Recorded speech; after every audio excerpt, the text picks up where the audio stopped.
now proudly presented on SNME. That's Sunday night's main event. Patreon and free feed. Yo, we just people from the north side. Once the Timmy's hit the shore fine. Winter ready on the four ties. Heavy traffic during 4-5. Gotta hustle on your own time. Color people every port side. We just people from the north side. Once the Timmy's hit the shore. Hey guys, what's going on? It's your host, your boy George Mackay, live pre-recorded New Frontier Pro Wrestling, and making his New Frontier debut, one of my good friends in professional wrestling. And that's not saying, that's the truth. That's factual statement. Every time we see each other, it's pleasantries all aside.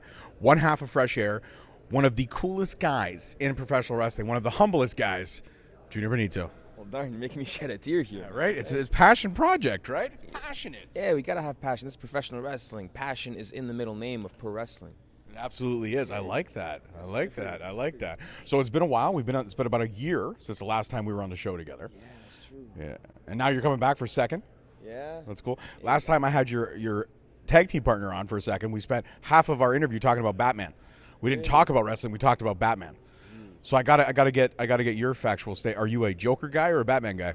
I'm more of it's weird. It's a weird mix because I'll watch Joker for such a while. I love Joker and how dark he is, but then there's Batman as well because he's also dark. Man, yesterday I watched a video of him saying, "Swear to me." You know when the guy's like, "Oh, I didn't do it. I swear to God." He goes, "Swear to me." Yeah. I watched that stuff. I sent it to Wheeler. It was just the best, man. It's so good. But yeah, I love. It's an equal love, man. It's hard to find a difference. It is an equal love. So you have been absolutely tearing it up and down on the indie scene as of late. Yeah. And you, again, the last time we spoke, we talked about you getting knocked in the face by Jade Cargill. And now she's in WWE, so maybe you might be able to get knocked in the face by her down there. Hey, if that happens, hey, I would not complain. No, man, that girl is being knocked on your ass twice in two different promotions. By the same person? Same person. Hey, if that's not making it, I don't know what is, brother. I don't know what is. So, Demand Lucha, you guys had an absolutely insane match. You and your tag team partner, the other half of Fresh Air, which is McCrae, you guys tore it up and down. You were this close to those titles, and unfortunately, Doc Zoc and El Doctor, they fucked you. They screwed you. Yeah, they got me. They caught me off guard because one of them, their manager, gave me a body slam on the outside. And you watched the new movie Iron Claw? Yeah, absolutely great movie. You know when Zac Efron got suplexed yep. And he got like, ugh, let's just say that happened to me. I took the body slam and I was like, whoa, I feel like Zac. And I was like, from then on it wasn't the same. So that's why they won the match. They got lucky, all right? They got lucky. They cheated. That's right. He's factual. They cheated. I was there. I was in the room. I saw it. It can't be proven, but they cheated. No footage, but you know. No footage of that particular moment. Yeah, conveniently, right? Conveniently. He got paid. The cameraman, he looked away. I got body slammed. They looked back. Why is he on the ground? The wrestler magic, you know. So I gotta say, I do love everything about Fresh Air, from the look, the matching tracksuits, the bucket hats, which you know is a McCrae staple, the big, gold chains that you guys rock. What was the, I guess, factor that you guys were going for in creating Fresh Air? Why did you want to go so 90s with the style? Oh, man. Honestly, we were told if you can make it look like Run DMC from the person that pitched the idea. I forgot who exactly, but yes, we were told kind of like an 80s music group, rap duo. So we were thinking Run DMC, all right, so colorful tracksuits, bucket hats were already kind of his thing. He was doing it all the time, so then we kind of just implemented that. And then we got the chains in, and as soon as we wore it, people in the back were telling us, dude, you guys look like a tag team. You guys look good. So we were like, okay, this is a good sign. We went out to the crowd ate it all up like cotton candy. They just wanted more and more, and we were very thankful. We were glad, and it was working so well. Nowadays, it's going even better. So, hey, sky's the limit. Hopefully, it leads to bigger and better pastures. I love that. I love the positivity you always get from this man whenever we sit down and talk. Now, let's talk 2024. Like I said, saw you at Demand Lucha. Now you're making your debut at New Frontier, one of the promotions that I have the honor and privilege to be the caller of the matches, you will, the narrator of the amazing stories. So I get to call a Junior Benito match tonight. I'm very excited about this. Hey, this is a first. I'm excited for this. Absolutely, man. You've been tearing it up and down. What does 2024 look like for you this year? What goals are you trying to reach? New opponents, new promotions, new cities, new countries in the world. I'm just hoping to get the resume even longer because it's pretty long right now, but the goal is to have a full-on, Chris Jericho, that list of the 1,004 moves? Longer than that, but with places that I've wrestled. Like 2008. Yeah, exactly. 2008 places. I'm going for that list. It's gonna be longer than my track record with women, but nothing I'm proud of. But hey, it's gonna be something. This year's gonna be a great year for wrestling. Well, last year I believe you went over to the UK for the first time. 2 years ago, actually. 2 years ago you went to the UK for the first time. Any plans to go back to the UK? Most definitely. But I do have some unfinished business I got to take care of here when it comes to the immediate plans. But overall, though, UK is definitely something I want to do on a consistent level. I'd love to work for Rev Pro and Progress. Those are two big goals for me. So I'll definitely be around more often. Perfect. And any other new continents that you want to tackle that you have your eyes on? Like maybe you want to go over to Mexico. Maybe you want to go over to, you want to try Japan, or you want to try the Asian territories. What do you have your eyes on this year other than maybe getting back to the UK? Definitely Japan and Mexico were my goals last year. So I'm thinking we're still going for it, of course. But I'd love to wrestle possibly in Thailand because I heard there's a promotion there as well. And there's all the places in the world possibly. But Japan, Mexico is definitely top 2 for me. Awesome. And what about Puerto Rico? Because I know Puerto Rico has an incredible scene. Puerto Rico, I'd love to work there, but I heard things like it's passionate, man. They're beyond passionate. Oh yeah, no. If you don't get over in Puerto Rico, you're done. Like they will chase you out to your car and hurt you. Yeah, and I can't drive, so if they chase me, I'm done. So it's like I'm in trouble. But either way, I think it's definitely something I want to do, but it's nothing I thought of yet. Mexico, I got to check that off first. Japan, check that off first, and then hopefully get better at wrestling too, so that I don't disappoint anybody, you know. But hey, I'm just hoping everything goes well.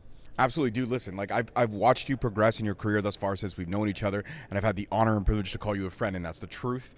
You've progressed so well in this business, and you've stayed humble, and you've worked your ass off, and opportunities reward those who put the work in. When you look at where you started to where you are now in pro wrestling, have you exceeded your goals in the first couple of years in this business? If I'm being completely honest, if I were to tell my 9-year-old self what I'm doing at the age of 22, he'd probably be disappointed because I told myself, at 20 years old, I'm going to be a youngest intercontinental champion, youngest world champion. So my younger self will be kind of disappointed. No. But as an adult, I'm very proud and thankful, but there's always more work to be done. So I never really have a specific set goal. I just have an idea of what I'd like to do and then hopefully reach that and then just keep working from there because there's always more you can do. Because in my opinion, the pinnacle in this business is to be considered the best of all time. And that's an endless mission. You know, you always got to keep walking to achieve that goal. So, yeah. I like that. You gotta walk 5,000 miles before you could say you've walked 5,000 miles. Exactly. You got to put in the steps. That's all. Look at that. Wise beyond his years, for sure. And definitely rocking the Sisqo hair better than I ever could. Oh, dude. Do you get the comparisons to Sisqo sometimes? People throw that out? My first week with the hair, my people at my job would tell me, hey, it's Sisqo. Look at you. I love it. Then they started doing this thing. I don't know why Sisqo doesn't do that, but they just do this with it. And I'm like, okay. Dude, if you want to talk about Sisqo making like a living off of one song, that is a man who's lived off a one-hit wonder for his entire career. Exactly. And just imagine the women he got to be with because it's about thongs. Like, wow. Of course it's going to get women interested and it's going to get him some attention. So I can't imagine the amount of love he got from women. I'm sorry. I can't get into women because, you know, they're beautiful. Junior, my. I'm sorry. All right. So, well, you know, let's talk about since you're on the subject of women, let's talk about women, but I want to talk about this. I want to find out, what does Junior Benito do on a first date? Like, what do you, if there's a woman that you're interested in, how do you wine and dine her on date number one, which is first date is very important. This is your chance to make the first and best impression to see if you can get a second date. What do you do on date one to try to secure date two? Oh man, you're putting me on the spot here. I know. This is what I do here. This is why Straight Talk Wrestling is off the cuff and fun. Yeah, this is getting hot and heavy. To be honest, first date, my main goal is to make sure we have fun. Because once you have fun and you're being honest, then you get the best reactions out of each other, and just, you gain trust. And when you gain trust, you gain just a great time. But yeah, and then if they could pay for the date, that'd be very helpful. But you know, that's courtesy. I would never let a woman pay for the first date. I definitely wouldn't get a second one. That's for sure. No, but you wouldn't. Nobody goes Dutch on date one. Exactly. You can't go Dutch. I've heard that before. Yeah, but hey, you know, go with the flow and have fun. That's the main goal for me. First date. Ladies and gentlemen, swipe right on this man. Swipe right. Don't swipe left. Please do. Look at me. My mom wouldn't be proud of me saying this, but hey, you know. So we talked about Mexico, Japan being things that you want to cross off the list. You definitely want to get back to the UK, and you talked about new opponents. Yeah. So do you have a few opponents on your mind this year in the indie scene that you haven't worked with that you want to work with? Of course, I have. First one I can think of right now is Judas Icarus. I'm not just saying that because he's standing over there, but I'm saying that because he's one of the best workers in Canada. He's proving his work in the States. And also we got Travis Williams as well. Those two together are dangerous, but separately I feel like they're even more dangerous because we don't even know what they can really do on their own yet in the big stage. So those two guys, I've had wonderful matches with Tarek in the past few years, and I'd love to have more. Other than that, I know Starboy Charlie. He's coming into Canada, and he just so happens to be going against yours truly next week. So that is another match I'm incredibly excited for. Guys like Titus Alexander, guys who are signed but that are young, and I feel like I could challenge myself. Guys like Darius, Dante Martin, Hook. If ever he takes independent bookings, I'd love to face him. Just a lot of the young guys to test myself and see how I rank amongst the younger talent in the world that are looked at as the future. Yeah. I like that. Every answer you give is fire. Now, you talked about also wanting to, consistently be the best put the work in to elevate yourself consistently. What about your skill set? What about your move set? Is there anything that I'm not asking you to give away your trade secrets, but is there anything you're working on more or putting more emphasis on as your training continues? Great question. To be simple, there's always something that needs to be worked on, and everyone that says I do something great, I'll always look at the smaller things that I can tell myself that I can do better. So I'd say every little aspect is something I look at that can be better.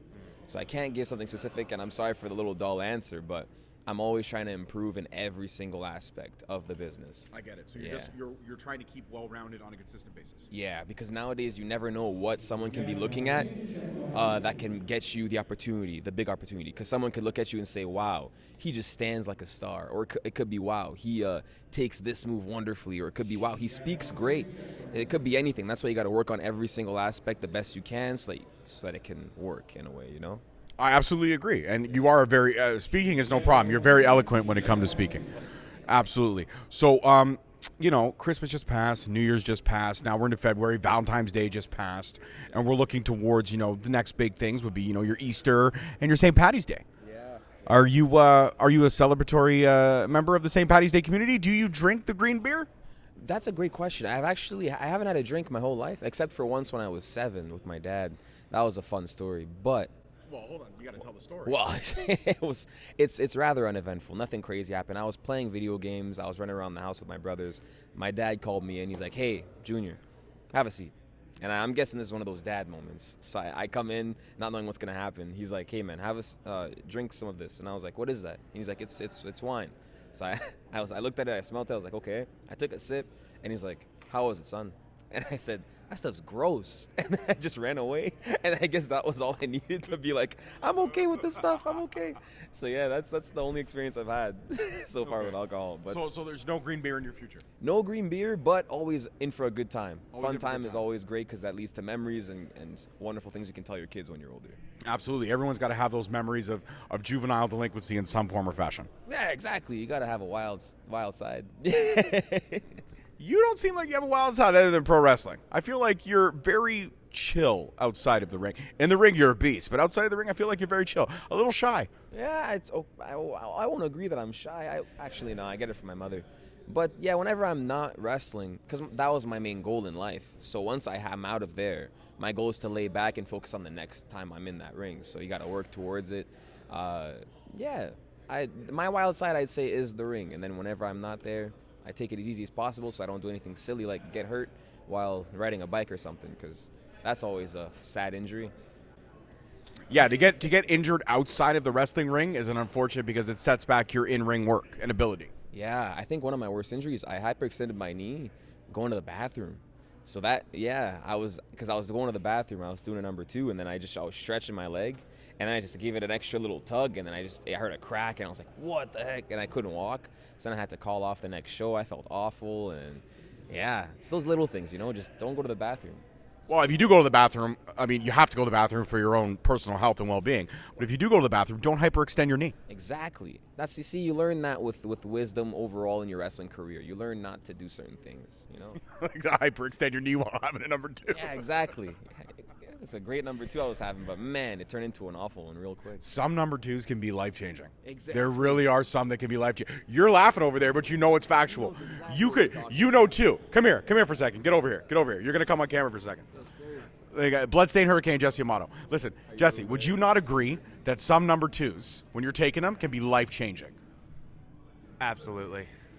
Absolutely. Yeah, the right number 2, the right time of day, you can just be like, that was fantastic. You could also have the wrong one. You can have the wrong one. I've had one before a morning meeting when I really didn't need to have one. Yeah, I got you. It happened. It happens. But some number 2s can be life-changing. 100%. There we go. It's factual. 100%. Would you also agree? Look at the impromptu. Get over here. Look at it. The other half of fresh air. McCrae, would you not agree that some number 2s can be life-changing? Junior and I were just having this discussion. Exactly. Oh, 100%. I like every day when I start my day with a number 2, it's going to be a good day. It's 100%. I feel lighter. Not I don't mean physically, I mean like spiritually. Spiritually lighter. You spiritually feel lighter.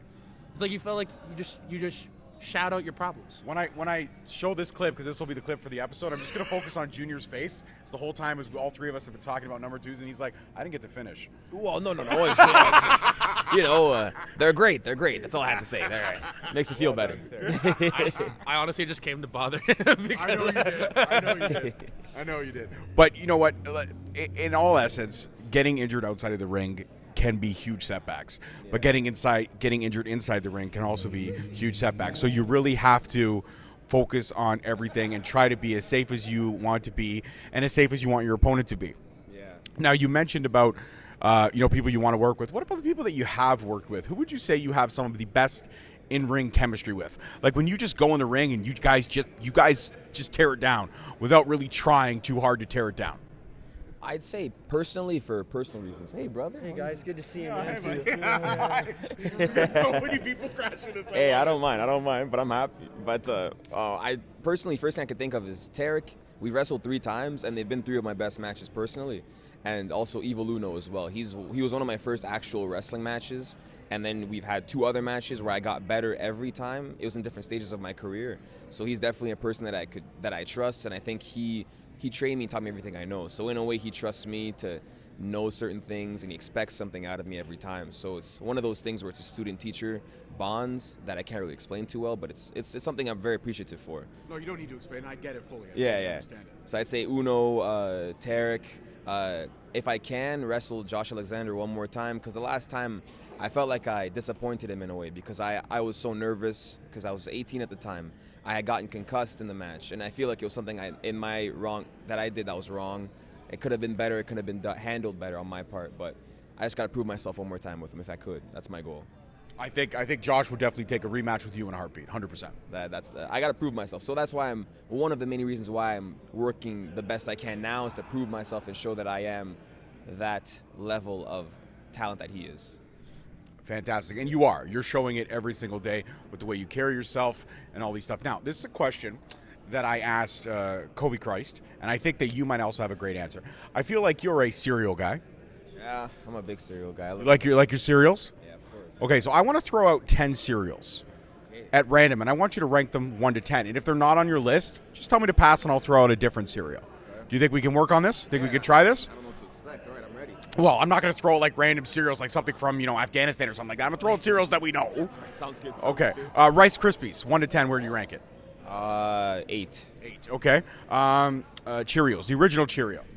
Oh, flavor-wise, 6, but overall, 7. Okay. This is a very small difference, but anyway. So 7 and 8 have been taken. Cinnamon Toast Crunch. 10. It's got to be 10. Really? Yes. I had a story once on my Instagram with my 3 goals in my career. One of them was to be the best wrestler. One was to meet Jim Carrey, and the other was to have free Cinnamon Toast Crunch for life. So, hey, that's my top cereal right there. Wow. 10. So 10 is your top cereal, and 1 is going to be your least favorite cereal. I get it. No, that's fine. No, that's cool. We're good. So 7, 8, and 10 are taken. We've already taken, and we've taken the back half has been taken pretty strongly here. Yeah. Okay. So Apple Jacks. Apple Jacks, I've had those only twice, so I'd classify those as probably 3. Okay. But you enjoyed them when you had them. Yeah, they're nice, but. Okay. Count Chocula. Oh, I'd say 2. I've never had that before. Okay. Yeah. Reese's Peanut Butter Puffs. 1. I'm not a fan of those. I put the one as in the lowest one because I was never a fan of peanut butter cereal, and peanut butter alone is great, but cereal's a little too much for me. That's all I gotta say. Fair enough. That's fine. Fruit Loops? What's the highest one that wasn't taken yet? 6? 6 is not taken. 6. I'll swap Cheerios with that. So Fruit Loops is now 7, Cheerios is now 6. yes, because I'll take Fruit Loops over Cheerios any day of the week. So we still have 4, 5, and 9 available. Okay, 4, 5, and 9 are available. Okay. Tricks? Oh, they're exclusively for children, so I'm not a children. I'm not a child. Well, you could be a child at heart. Well, I guess so. I'll put those up 9. 9, okay. Yeah. See, not a child, but they're going to rank the second favorite cereal. They're delicious. Liam Neeson. And Nesquik? Nesquik. Oh. You got 3. You got 4. You got 4 and 5. 5. I put it up there at 5. 5. Okay. And I guess number 4, fill it out if you've had it or not. Everybody likes to go healthy. We have to try to go healthy as much as we can. Raisin Bran? 0. Okay, not on the list. No, not on the Raisin list. Bran is not on the list. Okay, I'm going to try to throw in another one here that I think that you would enjoy. Oh, cornflakes? Cornflakes. Put cornflakes as a 4? I guess so. I would put my fair share of sugar in there, but I'll put that as 4. Okay, so Frosted Flakes. We put Frosted Flakes in there? Frosted Flakes, yes, that's 4. That is a solid list. I like that. I like how Cinnamon Toast Crunch was shot right up to the top. There was no hesitation on that. Immediately. I could eat that for hours. I've vomited a few times because of too much Cinnamon Toast Crunch ingested. What about French Toast Crunch? Are you a fan of the French Toast Crunch or just classic Cinnamon Here's the Toast thing, they've made so many different flavors and different like little small changes with nuances and all that, but the original is the best way to go, Yeah. man. It's the best way to go. I agree with you. I do not mind the Churro one every now and again. Yeah, I've tried the churro, but they're better without the milk. I like to eat them like little snacks. I do too. I'll just take a handful and pop them like they're chips. Exactly. That's how you got to eat them. We've learned so much about each other in this second part of our conversation. Great minds think alike. Absolutely, they do, and they also look great with the same heads of hair and everything. You're darn It's right. almost like a mirrored image, really. Yeah, sometimes I lose track. I feel like I'm looking I at a can't mirror tell who it sometimes. is. Yeah. The earrings too. Yeah. Yeah, actually, let's pretend I didn't say that, but hey, we got it. Junior, thank you again for part 2 of this amazing conversation. There will be a part 3 down the line for sure. Guys, that's it for this one. It was short, sweet, simple, and I loved every second of it. All right, thank you very much for the opportunity, and I love wrestling. It's a beautiful thing. Absolutely is. Peace, love, and wrestling, guys. We'll see you next week. Thank you so much for watching. Please don't forget to like, subscribe, comment, and turn on that notification bell so you get notified each time we post a video. Alternatively, you can check us out on all podcast platforms and hosted on Podbean. We are also available on the SNME network. That's the Sunday Nights Main Event Patreon. Please feel free to check us out there as well. And don't forget to follow us on all social media platforms at _Straight Talk on Twitter, at Straight Talk Wrestling on Instagram, Straight Talk Wrestling on Facebook, Straight Talk Wrestling on TikTok, and of course, you can check out all our merch at ProWrestlingTees.com. I don't need a nigga cosign. Without the liquor, you become a victim. You ain't never got a pole mine. I ain't messing with this generation. Fuck your gender, I ain't got